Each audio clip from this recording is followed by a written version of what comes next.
speed reading competition, and the barbarian's got the book upside down. He's eating pages out of it. Hey, it's high in fiber. That's all It is high in fiber. Yeah, that's good. You need roughage. At that point, what you do is you just get a hireling, and you say, listen, I've got all these spells I need to cast. Here's your 5 gold for the month. Make sure I'm stocked up on all my spell components. Was it 1879? 1876. 79? Sorry, whatever. 1879, sorry. When I was playing 1879 with Andy...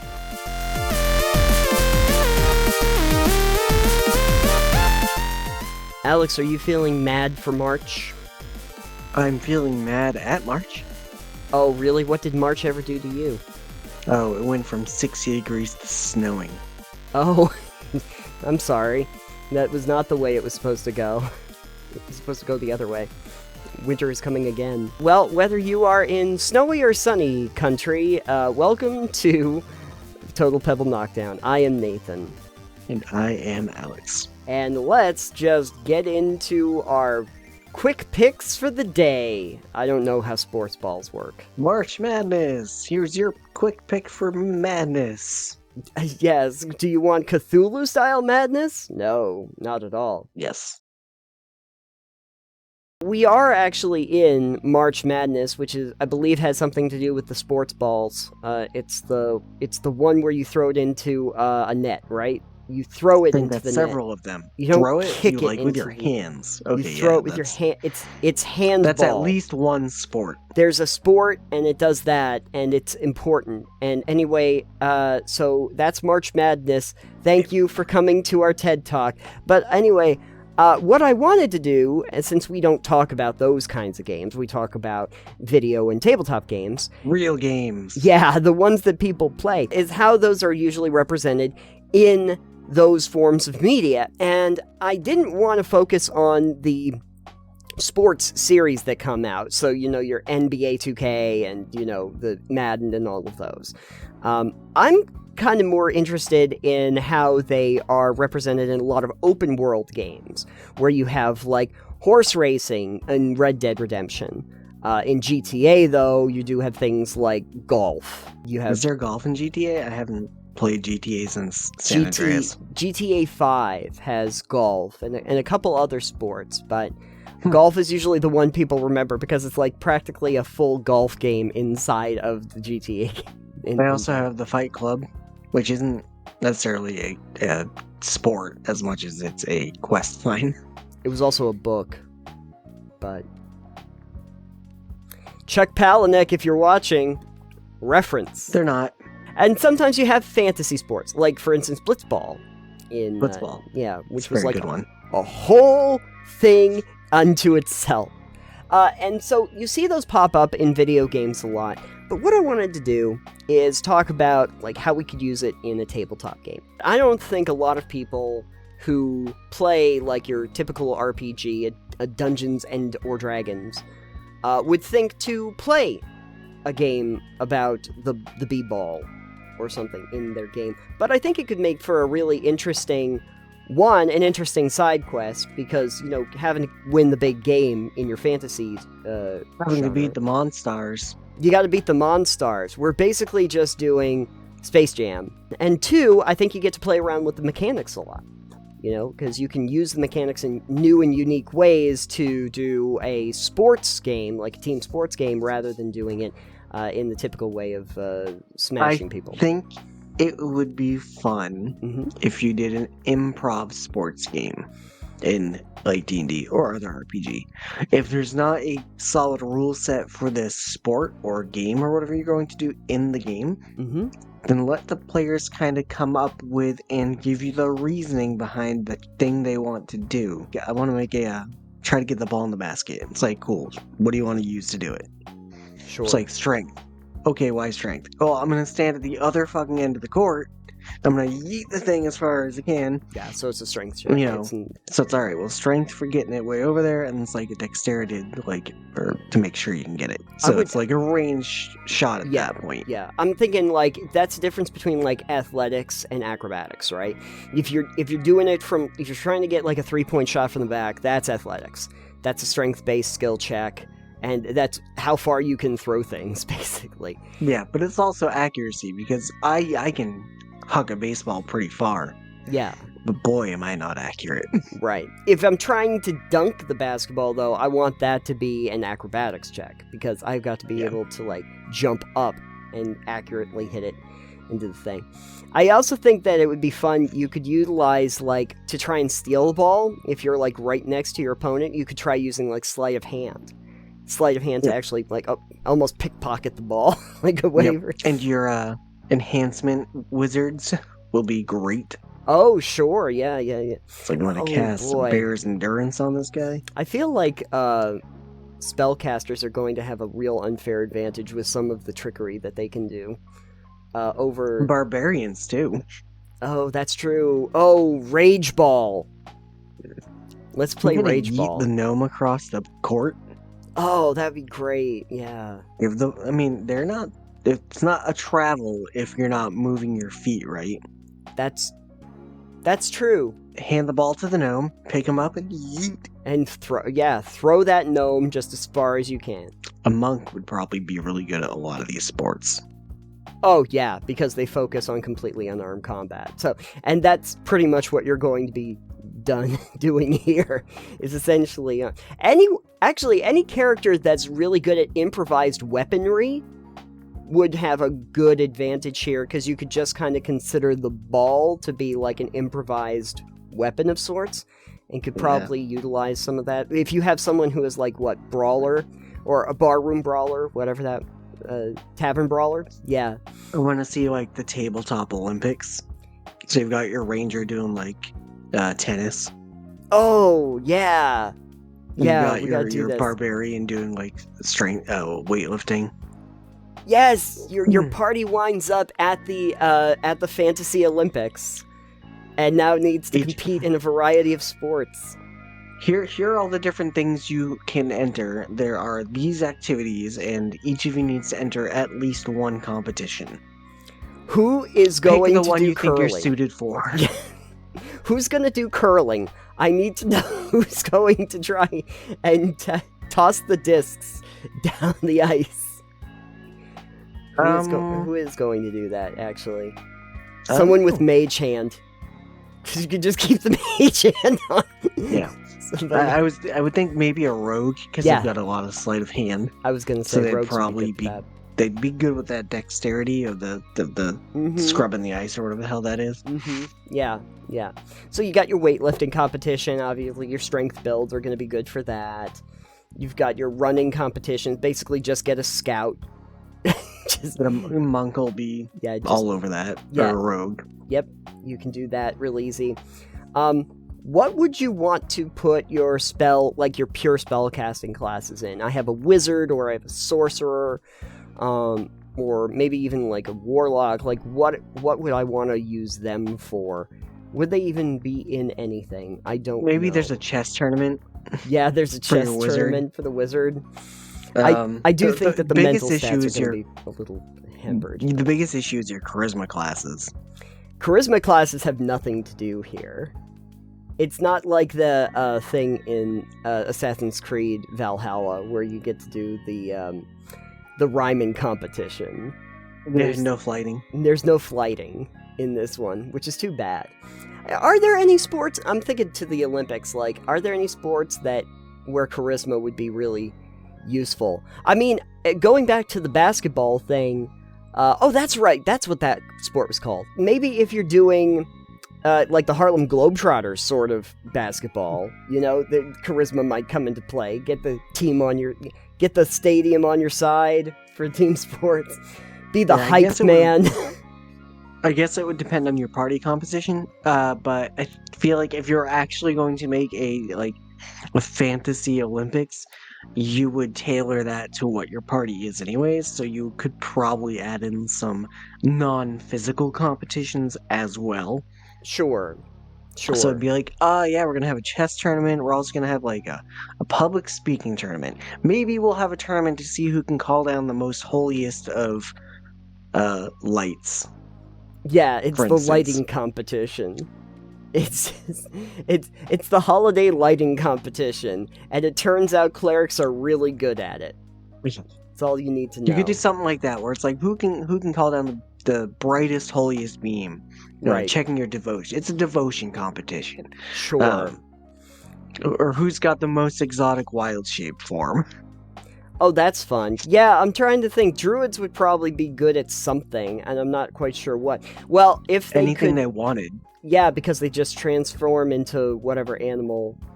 Ooh, track race? I'm a cheetah. Yeah, high jump? I'm a monkey. I just get my vault pump, I put my tail around it, and go woo, and just jump up in the air.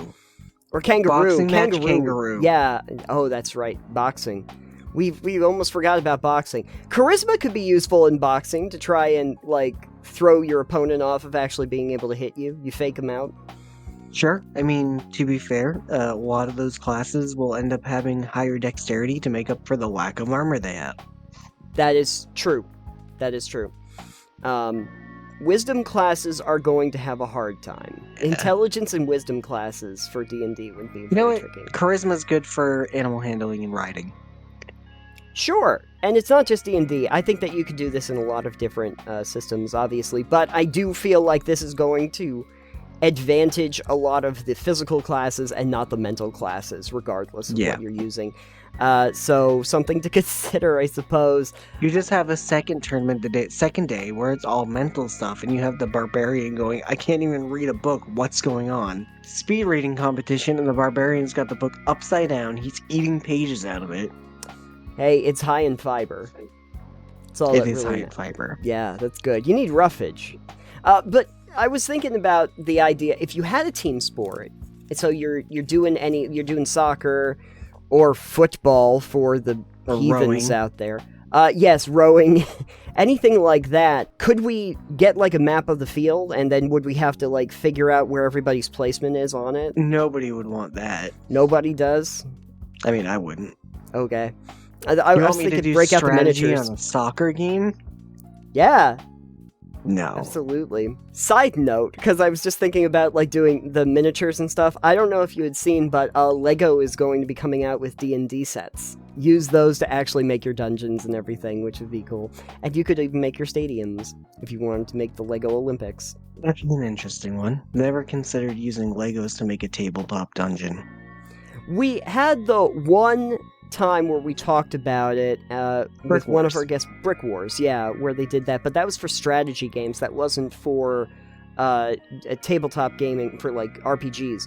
But boy, it seems like a match made in heaven if you think about it. Like, trying to construct dungeons, you have building blocks and little guys that you can some of them are probably orcs if you wanted to play. It's too much of a time investment for me.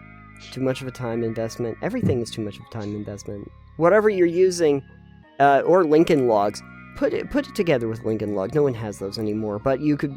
But I was just thinking it would be kind of neat if you actually had a stadium, and then you could figure out who's next to who, and who can break away. I am now very concerned because I was just thinking, why wouldn't the players just think to themselves, "I'll just punch the opposite team in the face"? Well, it's not sportsman's smart. Unsportsmanlike. Blah, blah, blah. Yeah, unsportsmanlike. Thank you. I was like, what's the term? I don't sport. There is a mini game in War Tales. Is it 4 or 6? It's a number of the members of your team, and they will go onto a court against your opposing team. And the idea is to run this ball to the opposite end of the courtyard, past all of the people. And so what they do is they take all of your equipment away, and then they give you a very basic, a number of things that you can do. You can, like, kick the ball across the court, you can pass it over, or you can, like, run the ball a certain amount. And people can also trip you or push you down, and the ball will fall out of your hands and they can retrieve it. And I think it was this that really got me thinking about the idea of doing, like, a team sport, but as a game, because that is also turn-based. And the order of operation that you go is very much determined by your speed. So I don't know if reaction or speed might come into play. You could use it. I'm thinking almost you'd have to do that as everybody taking their turn at the same time. Like your team could take their turn, and then the other team could take their whole reaction turn afterward. Something like that. Is there a story reason for this that isn't just trying to rip off Space Jam? Yeah, there's tournaments and festivals and stuff like that happen all the time in like medieval or fantasy stuff. So real easy one would be what they usually use those for is that the grand prize is the thing that you're trying to recover. Yeah, grand prize is the McGovern. You get to kiss the hand of the princess. The grand prize is a magical scroll, and they don't know what it does, but it's also the scroll that you have to recover for the wizard or whatever. And great. Yeah, perfect. You got to compete in this competition. A key to the town. A key to the Lo and town. behold, it actually works. Yes, and I can open every single house in the town, and your thief is so happy. Yeah. The tournament's only prize is prima nocta rights. Have fun. I wouldn't want to get too bogged down in the mechanics, so I don't know if you'd want to like actually lay this all out or just kind of try to roleplay a bunch of it out rather than look at it from a strategy standpoint. Yeah. But it is interesting to think about like using in an athletic sense a lot of the skills and abilities that you have in those systems and how you could reuse them in a different way. So that's for March Madness. Go ahead. Do some sports balls. Go sports, go. Go madness. We heart sports. Do we? Nobody. No. We head sports. We head sports. We sports. It's in the game. Well, not since they got rid of the Wii. No, it's not in the game. If you have ever made a sports competition in your game, let me know in the comments down below, and we will be happy to discuss it somewhat in the details down below, as long as it's March. Once April rolls around, no. Sorry. We're not getting into it. Sorry, bye. Yeah, too bad. Alex, over the holiday season, which holiday season? The one from a few months ago. Okay. Yeah. Over that holiday season, you might have found yourself playing a board game or two with friends or family. Probably not you. I did not. Okay. But we'll pretend for the pretense here. Let's just say, for the sake of argument, that yes, you did. I did, though, and I went back to play Catan with some of my family. And I got to a point in Catan. I don't know if you've ever played the game before. A couple times, but not really my jam. Okay. For those of you who are not aware, Catan is basically a resource management game where you have to build roads and towns and cities. And you can trade different resources to other players, and you have to collect them based on a grid that gives you resources when you roll the dice. Well, there is a mechanic in that game that we actually just completely eliminated because it was becoming very frustrating to people who don't play a lot of these games. And that was the robber. And so the robber is a little gray nugget piece that they have in the middle of the board. And the idea is that when you roll a 7 on your 2d6s, the robber gets to move to a square on the board, whatever square you want to move it to, and whoever owns like property at that square, you can steal a resource from them, but also that square does not produce any resources while the robber is on it, until you roll another 7 and you move it to another space. So it's really just a strategy thing. You get the robber and you use it to shut down an opponent and steal a resource. Exactly. It is basically a negative resource gathering tool, which I suppose functionally helps to keep people from getting too many resources too quickly, but for people who are maybe not all that versed on tabletop game, mostly just becomes a complete annoyance that keeps the game from progressing forward. And so what we eventually did after a little bit was just take Mr. Robber off the board entirely and just re-roll on 7s until you got a different number. Because I don't know if you're aware, but if you have 2d6s, 7 is basically the most common number you're going to come across. It is the number in the middle of, like, your 2 to 12. So you roll it a lot. And so you're constantly just moving the thing around and taking people's resources and shutting down whole production lines on the board, and it makes it a lot faster once you eliminate it. And that's got me thinking about game rules that you don't use for similar situations to that. I feel like this probably happens a lot with people when they play classic board games.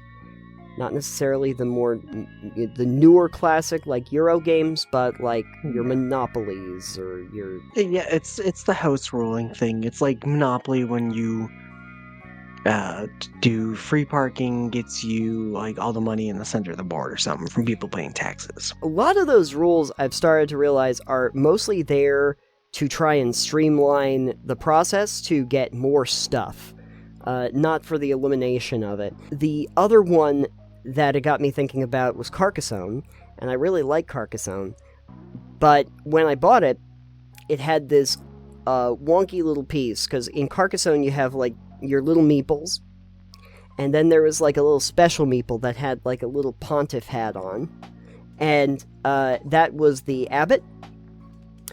And the idea about the abbot was it was a specialty piece, and you could use that when you get churches. Unlike the other meeples, you could take it off the board at any time and just collect points based on how many tiles were around your abbot, around your church, which normally you can't do. A lot of times you would just put your regular meeple on there, and you couldn't take it off until it was completely surrounded, and then you get your 9 points, and you could take your piece off the board. So it is actually functional. But the problem is that trying to explain to everybody that there's this one specific piece that does something very specific and can only be used in one specific way usually just overly complicates the whole thing. Yeah. And we didn't really utilize it at all and just stuck to the regular meeples with the regular rules. This is just mostly for streamlining of the rule set so that you don't have any special exceptions. Even though it technically gave you a whole other piece that was more functional. Taking it out actually simplified the whole thing, especially for people that are, again, not very versed in this. I'm dealing with people that are much older than me, and pretty much after, like, Parcheesi, got confused. So... Yeah. And I ain't gonna be able to play role-playing games with them, folks. The first time they see a stat sheet, they are going to lose their mind. So I pretty much have to just go with, like, I could teach you a newer game that's a board game, like a Ticket to Ride, but I can't make it overly complicated, like, well, if we don't have this many players, then you can't run 2 rails on the same slot. No, you just can. There's 2 spots. Sure, you can run a line. I can run a line. Who the hell cares? It's not really that important. I know there's only 3 of us, but that's fine. You can build a road. I can build a road. Let's go for it. I feel like getting people into games, it doesn't matter their age, really. It's best to start with something more simple, to at least be like, here, familiarize yourself with kind of the concept and kind of how the games play or how it shakes out. And, like, simplifying rules definitely helps for that. Doesn't matter the age bracket. Kids get frustrated too. Oh, for yeah. Instance. It's like, if this rule is in there, it doesn't really make a whole lot of sense, or it's just kind of complex, it's like, maybe we'll leave that out for now. Maybe we'll add that in later once you've learned the basics. You know, role-playing games too, like, you were there when I was trying to teach my son how to play, and teaching Ray how to play. And streamlining some of that stuff is good too, because as we talked before the show, encumbrance. Now, I know there are definitely diehard groups that will play a role-playing game, and make sure you keep track of every single piece of ammo and every single scrap of food and every weight of every item you've got. Mm-hmm. But I feel like for the most part, players... I'm gonna guess, because I don't have a poll here of how many % of players do this, but I would say as a whole, most people just kind of go, yeah, keep it like within reason. I will let you carry things, but like if you've got a 300-pound gold bell on you, you're probably not carrying much else. Right. We don't have to like nickel and dime your, 5 pounds here, 10 pounds here. It's not really all that important. Kind of like it'll be, well, how many things are you carrying? Are they all small things? Like, I've got 6 suits of leather armor in my bag. It's like, maybe not.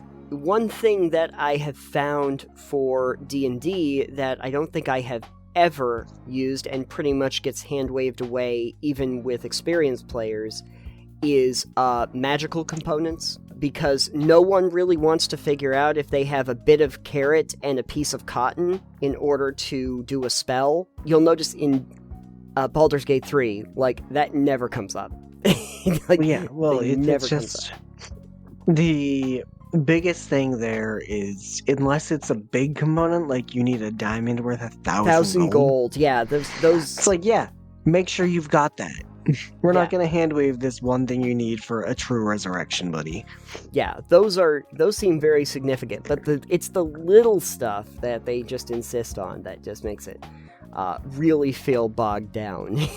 At that point, what you do is you just get a hireling, and you say, listen, I've got all these spells I need to cast. Here's your 5 gold for the month. Make sure I'm stocked up on all my spell components. Yeah.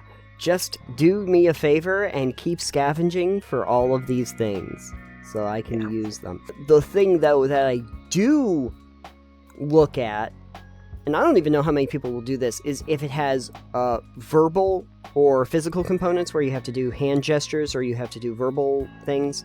If you're in an area where you can't talk, then you can't actually cast the spell that takes a verbal component. Some people might not even think about it, but, And then somatic, for instance, it's like, well, do you have a free hand? Yeah. And for certain things, it's like, if you're carrying a cleric that would be holding, like, a shield and a mace, for instance, it's like, you can kind of do the somatic components with your hand on your mace. Doubly so if your item counts as your, like, holy symbol. Also, if you're a warcaster or something, that makes sense. But it's little things like that you kind of wave away. It's like, all right, well, are you going to drop your mace? Are you going to put it away and do your hand gestures? Sure. You don't really think, like, you've still got a free hand if you've got a shield buckled to your arm, too. So, are your hands bound, for instance? Because you're probably not going to be able to do the things easily. It's good to be able to sit around and play a game. But at the same time, I have realized that a lot of times games will add in components that will probably make sense in terms of trying to balance out gameplay, but don't necessarily work so well when you have new players that are going to get very lost and confused, or are going to get turned off by the game because, oh no, that robber just kept me from not getting anything on the board. So now why am I playing? I never got to the point where I could like build my towns and my cities and see how the mechanics work because the robber kept me from getting my wheat. So now I don't have my wheat and I can't build my town. So I thought that was one of those things that got me thinking about like mechanics in games, especially board games and card games, where those just end up being an annoyance entirely. They end up being a barrier to entry that is not intended, I think. Yeah. Oh. It's like, obviously, when I play Warhammer, the barrier to entry is the fact you have to spend $700 on models. Yeah, there's definitely a very financial barrier to entry on that. I think the barrier to entry for me was the technicality of Warhammer. where I had to really think about, like, trajectory lines and, like, all of that on the map itself, where I was like, this feels a little much. I hate to tell you this. This is probably why I didn't play Chainmail back in the day either, or anybody did. But and let me tell you, they have not simplified the rules for those games at all. No, and they have no interest of doing so. You figure it out, they or do not. too bad. I was going to say, the other thing in Carcassonne that I realized we eliminated entirely, there was also another expansion that, like, came out of the box for the version I had, which was the River expansion. And the River expansion is really cool. I think it's really cool. The idea is that you have a set of tiles that are the river, and those are the ones you put down first. And you basically create this river through the landscape, and then after you're done putting all of those in, then you build out the rest of the tiles around it. And I liked that, but we don't usually play with it because it's then another set of tiles that you have to, like, keep separated, and it keeps you from starting to, like, really put a lot of your roads and things in right up at the front. So we don't usually play with it. I like it. If it were just me playing it, I like having, like, the river that you get to use because it creates almost a spine for the rest of the board that you can build out. But they didn't like it because I think it felt a little too restrictive, because you got to start with this one specific line of, creating this out. And it keeps you from being able to develop out more. So there are some things like that I understand why some people don't want to play with them, whether it's out of the gate or it's rules in the expansions. But me personally, sometimes I think it's fun. I got Dad completely lost on Flux, which is okay because I also got lost when I played Flux. I had forgotten that it's a little more complex as to what I'm doing. Yeah, a little bit. In Flux. But hey, you know what? Love Letter, though, he figured out Love Letter real easy. That's not a complicated one. Oh, good. It's only like 14 cards in the whole deck, so it's pretty easy to figure out. That's not bad, then. No. Love Letter's fun. And Suro. We've played Suro. It's very easy to understand those. Yes. Put a tile down, move your piece. Simple. Don't have to make that any less complicated. Right. If you have any game mechanics that you are not particularly in love with, let us know in the comments down below. Alex, I have a question from Reddit. A brand new thing. You have a bunch of those. I do. Yeah, that's fine. I wish that this was quite as wacky as the Fighting a Church one.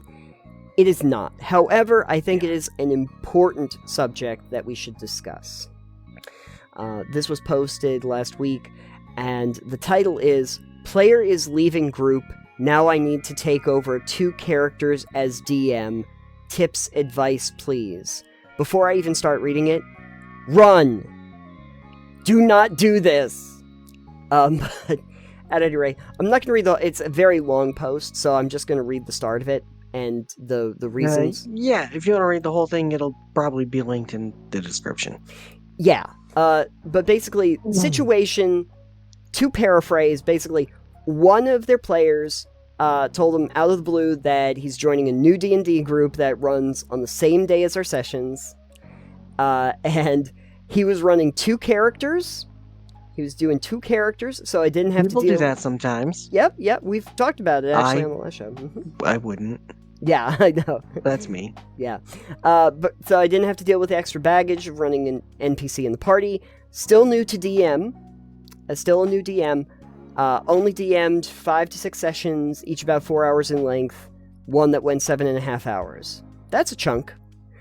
At first, it felt like running a character in addition to all I have to keep track of would be too much. So he took a second character for me. Now I may have to run 2 characters, and he goes on to explain the situation, but basically he says, now the reasons that I'm here: 1, I need advice for juggling everything I need. 2, while managing these characters that have been irreverently thrust upon me. I don't know if that's the word you were looking for, but yes. And two, I'm also worried about these characters becoming dreaded DMPCs. And that would be Dungeon Master PCs, basically. Well, if you're going to do the acronym, you got to do Dungeon Master Player Characters. Sorry, Dungeon Master Player Characters. I've had DMPCs before. Yeah. Again, when we played D&D with you. Oh, you had your ranger. And my ranger. And I made him just kind of like a combat ally, someone who could fill a spot to fill out the party, who didn't really have any say in anything the party did. Yeah. And was kind of just quiet. It's like, if you needed someone to make a skill check a check that none of you had, like, he was that person. Mm-hmm. He was the kind of just shoot a thing and would just be there as, like, backup. Sure. I think having a character like that's fine as a DM NPC that's part of the party, basically. Not even, he has no agency. I feel like you should just kill the characters off. Well, there's a solution, I guess. I have a slightly less homicidal way of dealing with this. Well, the players are leaving the group. Alright, you don't have to kill them, but, like, hey, these guys are going off on their own adventure. They're gonna be gone for a while. Yeah, so, I had this happen, where I had characters that had to leave the group. During Rift Hunters, actually. I had, one of my team that was not going to be able to play with us anymore. And so what I did for Stella was basically, I knew that I could finish up that storyline a little bit later when she had time. And so I kind of figured out what her exit was going to be. In the meantime, though, basically just had her Pachycephalosaurus that she kept with her run off into the woods, and so she has to, follow after it. And goes off on basically a quest that ends her campaign, and eventually leads her through a dimensional portal, because it was all about rifts and portals and stuff, to a new world to explore. That was kind of like her endpoint that takes her out of the storyline. And also, in the meantime, just kind of like makes that story transition go over. When I was playing 1879? 1876. 79? Sorry, whatever. 1879, sorry. When I was playing 1879 with Andy, they had stopped for a long time, and when they were coming back, I was like, I have all these things that I needed to do, and I didn't really want to keep going. So for Dr. McFly, I basically said, well, we happen to be ending, we're in London, and I've already set up my shop in London. Like, I already had Danger Zone set up, and I got my production, I got my helpers there, and we're building stuff, so screw it, the team is going off to do other missions around the world, they're jet-setting around the world. Dr. McFly is just going to be at his workshop, because we now having gone on the amazing quest to South America, I've learned so much about carapace armor and everything, and I've built some amazing things, and now I can do mass production of them. I'm going to be wealthy, so I'm going to be there, and then I guess if I ever joined up again or something, and they were back in London, they can check in on me at the shop, and I'm doing things there. I'm right. Actually still there in the storyline, and I guess that's what I would just think you should probably do, is to just have the other characters do something that's tangential, but that they don't have to be in the party. I think the big concern that the DM had was that they'd essentially be down to 2 players. But that's not a huge problem. You just can scale. You can, as for a new DM, it might be a problem, because a 2-player party, especially depending on the composition, which I don't know if they have put in their post. I can talk to you a little bit about that, because there were updates.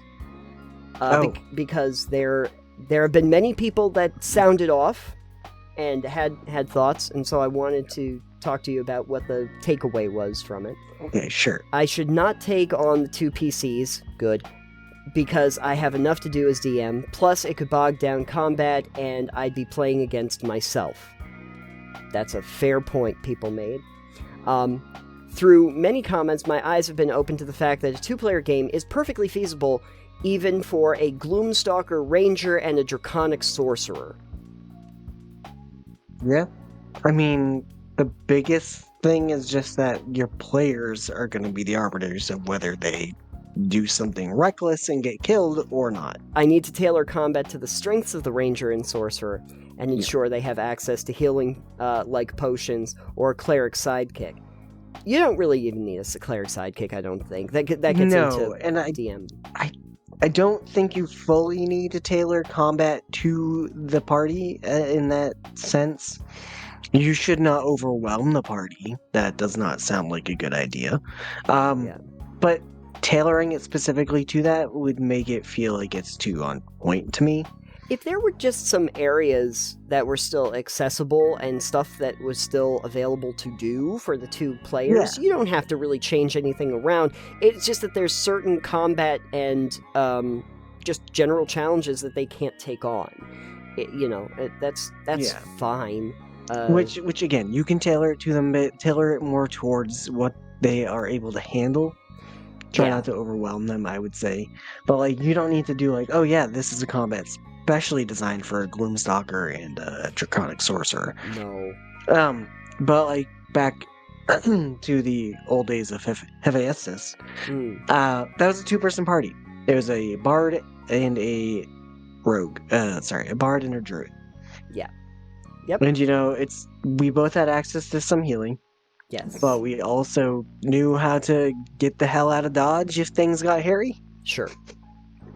So the players need to be on the point of retreat is an option. Yeah, the less players you have, probably the more of an option it becomes. Yes. There is a quick and fast way to do a lot of this, which is to just have less enemies in encounters, if you can, just to make it a little bit less cumbersome. I know that in the module that we were running when we did 5e, they basically said, we ran across that farmhouse full of the orcs, and there were they said 3 orcs for every one of the players, essentially, or something like that. Yeah. So it's usually tailored to however many players you have.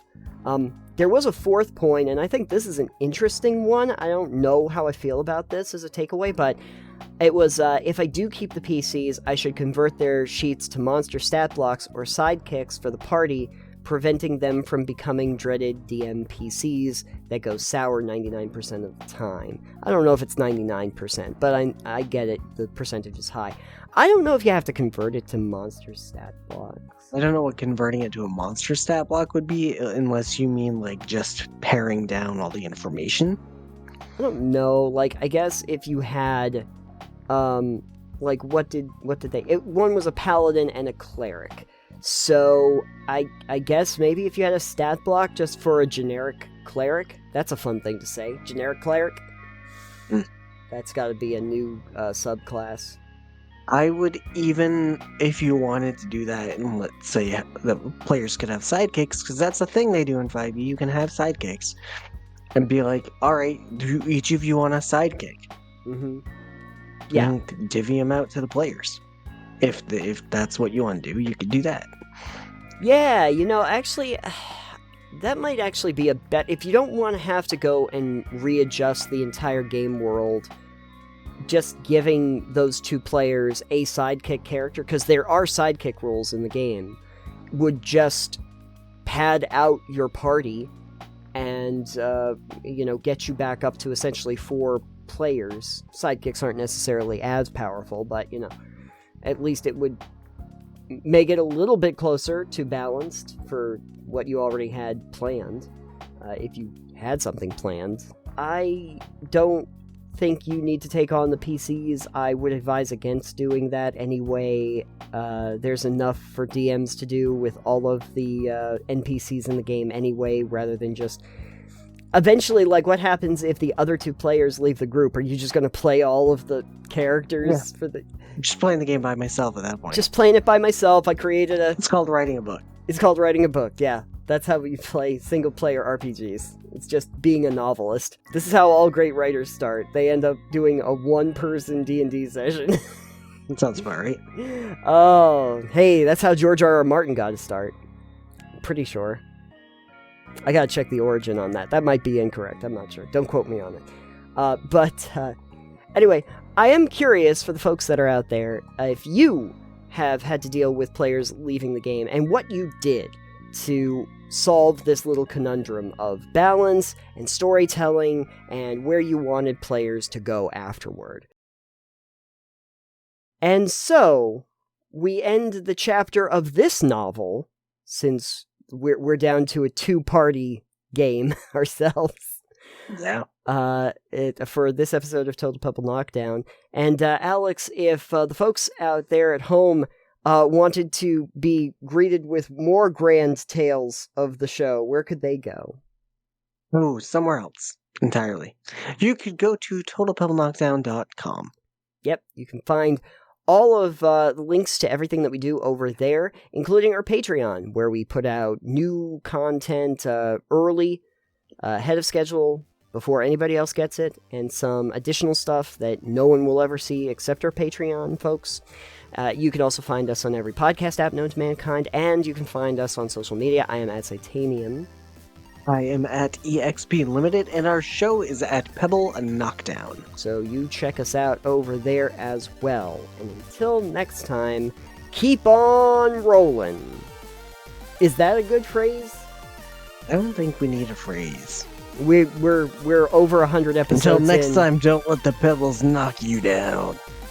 Keep on a rolling stone never gets moss. A rolling we're I think we should just go with Seacrest out. Pebble out.